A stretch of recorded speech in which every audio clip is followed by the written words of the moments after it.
30 सेकंदात बातमी. डाउनलोड करा तक ॲप. डिस्क्रिप्शनमध्ये दिलेल्या लिंकवर आताच क्लिक करा. एअर इंडिया ही कंपनी आता पूर्णतः टाटांच्या मालकीची होणार आहे. आपल्या सगळ्यांनाच लक्षात असेल 2021 मध्ये एअर इंडिया विकण्यासंदर्भात बोली लावण्यात आलेल्या होत्या आणि टाटा सन्सने 18,000 कोटी रुपयांची बोली लावून एअर इंडियाची मालकी ही आपल्याकडे मिळवलेली आहे. काही थोड्याफार प्रक्रिया राहिलेल्या आहेत. त्याच्यानंतर पूर्णतः टाटांच्या नावाने किंवा टाटा कंपनीच्या नावाने एअर इंडिया ही विमान कंपनी ऑपरेशनल असेल. आपल्या सगळ्यांनाच माहिती आहे की खरं तर अनेक वर्षांपूर्वी जवळपास 7 दशकांआधी एअर इंडियाची मालकी ही खरं तर टाटांकडेच होती, पण नंतर ती सरकारकडे गेली. सरकारी कंपनी म्हणून एअर इंडिया ही नावारूपाला सुद्धा आली, पण त्याच्यानंतर ती इतक्या प्रचंड मोठ्या कर्जात बुडाली की ती विकण्यापलीकडे सरकारकडे कुठलाही पर्याय राहिला नाही. जवळपास 60,000 कोटींचं हे कर्ज होतं आणि त्याच्यामुळे अखेर ही कंपनी विकण्याचा निर्णय किंवा ती पूर्णतः प्रायव्हेटाइज खाजगीकरण तिचा करण्याचा निर्णय हा केंद्र सरकारने घेतला आणि त्याच्यानंतर टाटा सन्सनेही बोली लावली. आता जी मालकी येणार आहे ती येणार आहे टेलेस प्रायव्हेट लिमिटेड या कंपनीकडे, जी टाटा सन्सची सबसिडरी आहे. आता ही तर सगळी झाली प्रोसेस, पण मुळात आता एअर इंडिया ही टाटांकडे गेल्यानंतर नेमके बदल काय होणार आहेत? तुम्ही जर आता ह्याच्या पुढे एअर इंडियाने प्रवास केला तर तुम्हाला कुठले कुठले नवीन बदल पाहायला मिळणार आहेत हेच आजच्या व्हिडिओमध्ये आपण जाणून घेणार आहोत. नमस्कार, मी अनुजा. तुम्ही पाहत आहात मुंबई तक. तुर्तास तरी मिळालेल्या माहितीनुसार इतक्यात तरी ही कंपनी म्हणजे एअर इंडिया ही जरी टाटांकडे गेली असली तरी त्याचा प्रवाशांवर कुठलाही मेजर फटका पडणार नाही. म्हणजे एकदम तिकिटांचे दर वाढणार आहेत का तर तशी कुठली माहिती आलेली नाही आहे. आणि किंवा फ्लाईट्सचे ज्या वेळा आहेत, फ्लाईट्सचे जे ठरलेल्या वेळा आहेत, आत्तापासून जर कोणी फेब्रुवारी, मार्च, एप्रिलचं 6 महिन्यानंतरचं सुद्धा कुठलं बुकिंग केलं असेल तर त्याच्यावर सुद्धा इतक्यात तरी कुठलाही फटका किंवा त्याच्यात सुद्धा इतक्यात तरी कुठले बदल होणार आहेत अशी कुठलीही माहिती अजून तरी टाटा कंपनीकडनं देण्यात आलेली नाही आहे. त्यांच्याकडनं आतापर्यंत एवढंच सांगण्यात आलेलं आहे की या सगळ्या सर्व्हिसेसना इतक्यात तरी कुठलाही फटका बसणार नाही. शिवाय जो त्यांचा स्टाफ आहे, जो आता एअर इंडियाकडनं टाटांचा होणार आहे, तर त्याला सुद्धा कुठलाही फटका बसणार नाही. सगळ्यात कुठला बदल जर होणार असेल किंवा त्यांनी जो ठरवलेला बदल आहे तो आहे मील सर्व्हिसेसमधला, म्हणजेच विमानात मिळणाऱ्या खाण्यापिण्याच्या सर्व्हिसेस.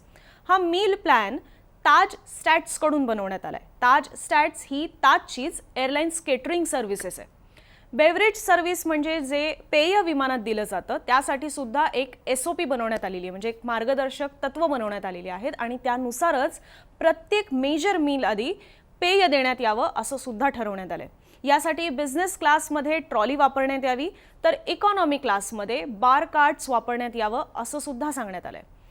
क्रू मेंबर्स म्हणजेच विमानात आपल्याला सेवा देणारे एअर हॉस्टेस किंवा स्टुअर्ड्स असतात त्यांना सुद्धा सूचना देण्यात आल्यात की फर्स्ट क्लास किंवा बिझनेस क्लासमध्ये हायबॉल किंवा वाईन ग्लासेसमध्ये बेवरेजेस हे सर्व करण्यात यावे.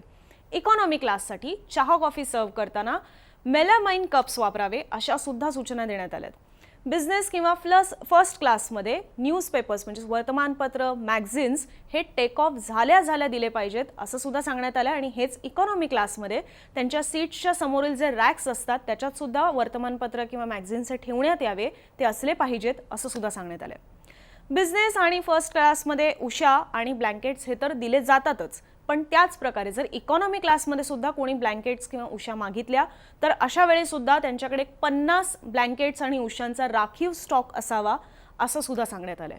आता कुठल्याही एअरलाइन्सची इमेज किंवा आपल्यासमोर त्यांची जी एक प्रतिमा असते, आपल्यासमोर जी त्यांची इमेज असते ती ज्या प्रकारे सेवा देत असतात किंवा त्यांच्या फ्लाईट्स या किती वेळेवर असतात, किती वेळेवर त्यांच्या फ्लाईट्स टेक ऑफ घेतात किंवा लँडिंग करतायत या सगळ्यावर अवलंबून असते. पण त्याच प्रकारे केबिन क्रूचं वर्तन कसं असतं, ते तुमच्याशी कसे वागतायत याच्यावर सुद्धा प्रवासी त्या ब्रँडकडे बघत असतात. कारण ते एक प्रकारे हे जे केबिन क्रू असतात ते एक प्रकारे या एअरलाइन्सचे ब्रँड अँबॅसेडर प्रमाणेच वागत असतात. त्यामुळे त्यांनी सुद्धा स्मार्टली ड्रेस्ड असावं, ते वेल बिहेव्ड असावे, त्यांनी ते कसे तयार होऊन येतात यावर सुद्धा बारकाईने नजर ठेवली जाईल असं सुद्धा क्रू मेंबर्सना कंपनीकडून सांगण्यात आलंय.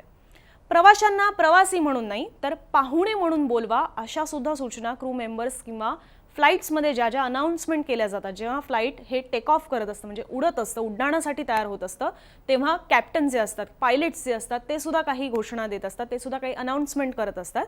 तर अशा वेळेला पाहुणे असं संबोधित केलं पाहिजे, म्हणजे गेस्ट, इंग्लिशमधनं अनाउन्समेंट्स होतात तर त्यांना गेस्ट असं संबोधित केलं पाहिजे अशा सुद्धा सूचना देण्यात आल्यात.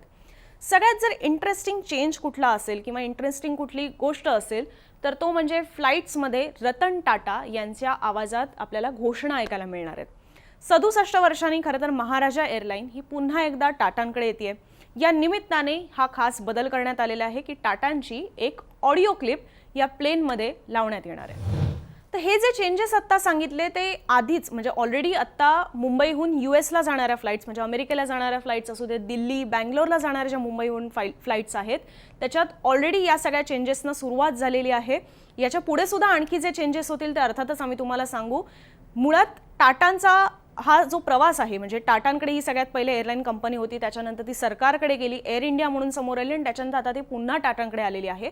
हा प्रवास नेमका कसा राहिलेला आहे आणि ही जी बोली लागली त्याची प्रोसेस नेमकी कशी राहिलेली आहे या सगळ्या संदर्भातला एक व्हिडिओ ऑलरेडी मुंबई तकच्या यूट्यूब चॅनलवर आहेच. या सगळ्या संदर्भातल्या बातम्या सुद्धा mumbaitak.in या आमच्या वेबसाईटवरही आहेत.